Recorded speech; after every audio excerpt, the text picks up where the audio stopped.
Bahaya polusi udara bagi kesehatan dan masa depan kita. Polusi udara adalah pembunuh diam-diam. Kita tidak bisa melihatnya, tidak bisa memegangnya, tapi kita menghirupnya setiap hari. Dan yang paling tragis, kita mulai terbiasa.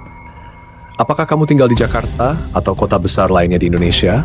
Kalau iya, kamu mungkin sudah akrab dengan kabut tipis yang menggantung di langit. Tapi itu bukan kabut. Itu adalah racun yang menyelimuti kehidupan kita. Dalam video ini, kita akan membongkar fakta mengejutkan tentang polusi udara. Mulai dari penyebab utama, dampak kesehatan yang sangat berbahaya, sampai solusi rumah tangga yang bisa kamu lakukan untuk melindungi keluarga. Dengarkan baik-baik, karena ini menyangkut masa depanmu.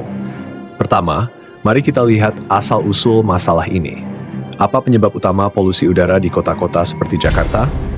Penyumbang terbesar adalah kendaraan bermotor, mobil pribadi, motor dengan knalpot bising, dan truk-truk besar yang membakar solar setiap hari. Fakta mengejutkan, lebih dari 80% polusi udara di Jakarta berasal dari kendaraan pribadi. Kedua, pembakaran sampah dan aktivitas industri. Pabrik-pabrik kecil dan besar membuang emisi tanpa filter, dan masih banyak masyarakat yang membakar sampah di pinggir jalan tanpa sadar sedang meracuni udara. Ketiga, urbanisasi dan kurangnya ruang hijau. Pohon-pohon ditebang demi pembangunan. Padahal, satu pohon dewasa bisa menyaring hingga 20 kg karbon dioksida per tahun. Dan sekarang, mari kita bicara soal dampak kesehatannya. Karena ini bukan sekadar soal udara kotor, ini soal hidup dan mati. Bahaya pertama, gangguan pernapasan. Polusi udara mengandung PM2,5. Itu adalah singkatan dari particulate matter atau partikel mikro yang sangat kecil. Ukurannya bahkan lebih kecil dari rambut manusia. Saat kita menghirup partikel ini, mereka bisa masuk jauh ke paru-paru, bahkan ke dalam darah. Akibatnya batuk kronis, sesak napas, asma yang makin parah, dan berisiko memicu kanker paru-paru. Bahaya kedua, penurunan kecerdasan. Ya, kamu tidak salah dengar. Anak-anak yang tinggal di area dengan polusi tinggi memiliki IQ atau Intelligence Quotient yang lebih rendah dibanding anak-anak yang tinggal di lingkungan bersih. Otak mereka berkembang di bawah tekanan racun udara. Kalau kamu ingin melindungi keluarga, terutama anak-anak, pertimbangkan untuk menggunakan alat pembersih udara di rumah. Kami rekomendasikan air purifier dari Sharp dengan teknologi HEPA filter yang terbukti menyaring PM2,5, debu, dan alergen. Link pembelian ada di deskripsi video. Kita lanjut. Bahaya ketiga, penyakit jantung. Polusi udara meningkatkan risiko serangan jantung dan stroke karena partikel berbahaya masuk ke aliran darah dan memicu inflamasi pada pembuluh darah. Bahaya keempat, memperparah kondisi penderita diabetes dan hipertensi. Orang yang sudah memiliki penyakit kronis akan makin berat menghadapi efek polusi. Bahaya kelima, gangguan kehamilan.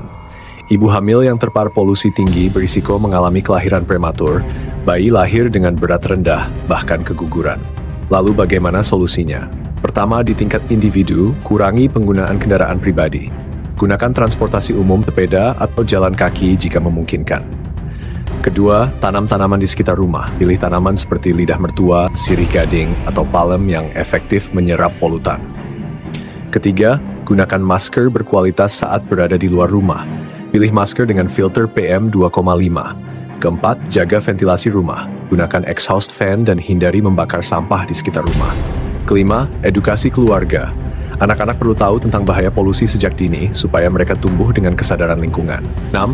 Dukung kebijakan lingkungan. Dorong pemerintah untuk memperbanyak taman kota, memperketat emisi kendaraan, dan membatasi pembangunan liar. Tanpa tekanan publik, perubahan tidak akan terjadi. Sekarang, mari kita lihat data. Menurut EcoAir, Jakarta termasuk dalam daftar 10 kota paling tercemar di dunia. Dan menurut Kementerian Kesehatan, lebih dari 2 juta orang di Indonesia mengalami gangguan pernapasan tiap tahun akibat polusi. Angka itu bukan sekadar statistik.